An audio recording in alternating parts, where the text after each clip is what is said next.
미국 헐리우드에 300이 있다면 중국에는 800이 있습니다.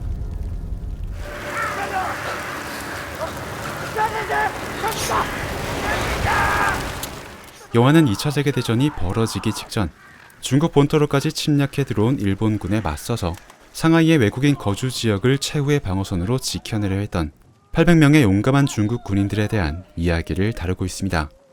那边是天堂，这边就是地狱。 강 하나를 사이에 두고 중립지대와 접전 지역이 갈린다는 잔혹한 전쟁의 아이러니, 그리고 그런 상황 속에서도 국가를 위해 자리를 지켜냈던 영웅들의 이 이야기가 실제 사건이라는 점이 이 영화의 주요한 흥미 포인트죠. 물론 이 영화는 1975년에 대만에서 처음 만들었었던 800장사라는 영화의 리메이크작이기 때문에 300의 네이밍을 따라했다고 진심으로 놀리는 건 솔직히 좀 무리이긴 합니다. 하지만 침략 전쟁을 벌이는 거대 제국에 맞서서 소수의 군인들이 치열하게 저항해 나가는 이야기라는 점에서 자연스레 같은 이야기 구조를 가진 300과 비교를 하게 되는 것도 어쩔 수 없는 일이긴 하죠. 往前点儿。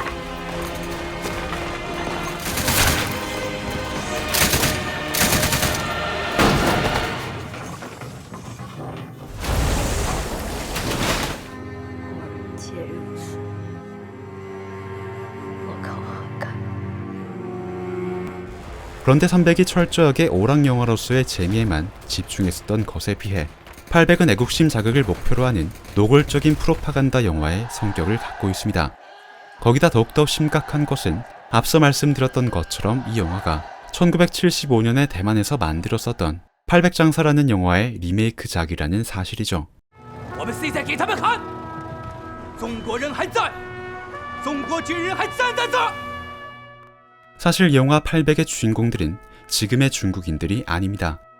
정확히는 중국인이 아니라 대만인, 즉 이 전쟁이 일어나고 있을 당시에는 중국 본토를 차지하고 있었던 장제스의 국민당 정부의 군인들이 이 영화의 진짜 주인공들이죠. 그래서 원작 영화를 만든 곳이 원래는 대만이었던 겁니다.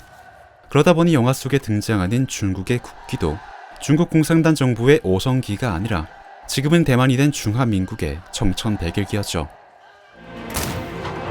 中华不废吗？中华不亡。 그렇기 때문에 원래라면 이 영화는 지금의 중국에서 만들어지면 안 되는 영화입니다.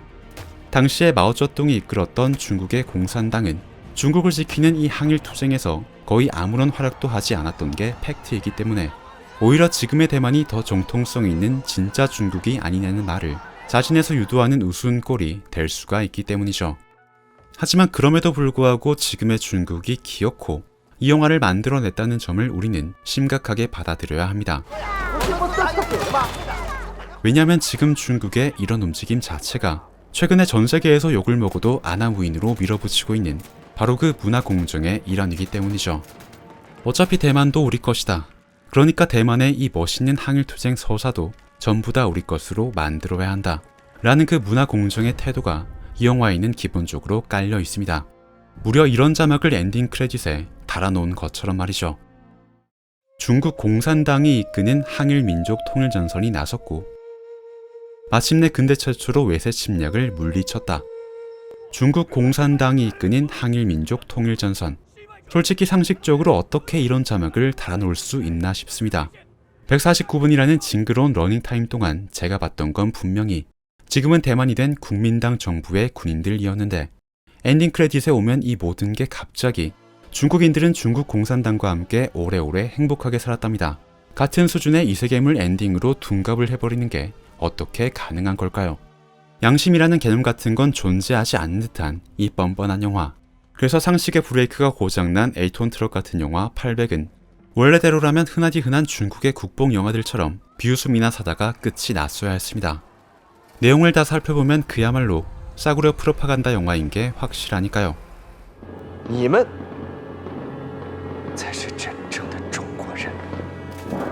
그런데 안타깝게도 그리고 조금 두렵게도 현실의 상황은 조금씩 다르게 흘러가고 있는 것 같습니다. 실상은 이렇게나 터무니없는 프로파간다 영화인데도 내용을 자세히 따져보지 않으면 평범한 오락 영화처럼 보이도록 만드는 그런 기술적인 외피를 중국이 입히기 시작했기 때문이죠.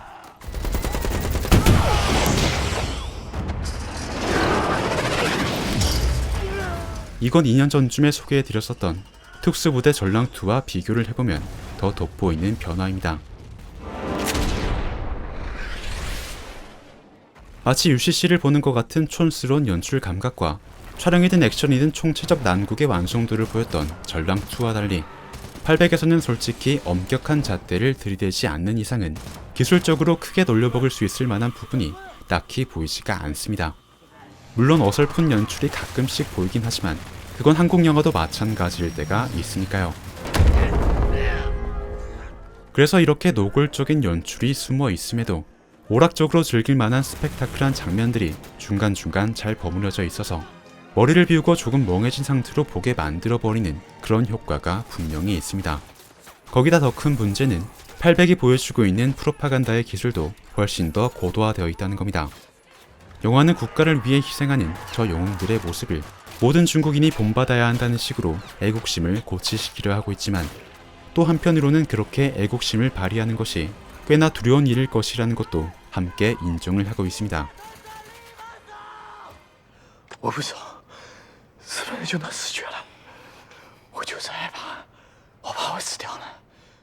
즉 이용하는 과거의 파시즘 국가들이 그랬던 것처럼 국가를 위한 개인의 희생은 당연하다는 식의 그런 단순 무식하고 억압적인 선전 기술이 아니라 국가를 위해 목숨을 바치는 건 당연히 두려운 일이겠지만 그럼에도 불구하고 그 두려움을 극복할 수 있다면 그것이 더 위대하고 숭고한 길이 아니겠냐는 식의 한층 더 고도화된 설득의 기술을 활용하고 있는 것이죠. 그리고 그 결과는 2020년 전 세계의 개봉 영화 중 흥행 수익 1위, 총 수익 4억 6,100만 달러 중에서 4억 6천만 달러, 즉 99.7%의 수익이 중국 국내에서만 나오는 기형적인 성적으로 이어지게 되었습니다. 우리들에게는 비상식적으로만 보이는 메시지가 중국인들에게는 엄청나게 매력적으로 다가갔던 거죠. 汉室中兴，待后生。 전 세계 공통의 정의가 아니라 오직 한족이 중심이 된 중국의 부흥을 위해서 온몸을 바쳐야 한다. 那你知道明朝是怎么亡的吗？周中的江山被外人占了，后代子孙没得一个抗争的，不该的。 전쟁이 일어나서는 안 된다는 나약한 생각을 갖지 말고 전쟁이 일어난다면 국가를 위해 싸울 각오를 항상 다져놔야 한다.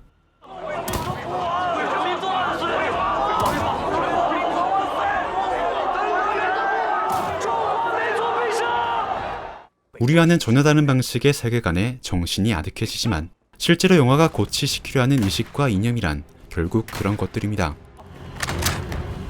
搞一个是一个，明白吗？是，明白。 기껏 모두의 목숨이 소중하다고 비장하게 떠들어놓고 연출에 잔뜩 힘을 주면서 보여주고 있는 장면이란 고작 건물 옥상에다가 중국의 국기를 높이 치켜 세우는 도대체 무슨 의미가 있는지 모를 저런 길에 사람을 멋있게 갈아놓고 있는 장면이니까요. 혹시나 제가 과장을 하는 것 아니냐고 말씀하실 분들께서는 네이버에서 VOD 다운로드를 하실 수 있으니 이 웅장한 감동을 직접 확인해 보시는 것도 어떨까 싶습니다.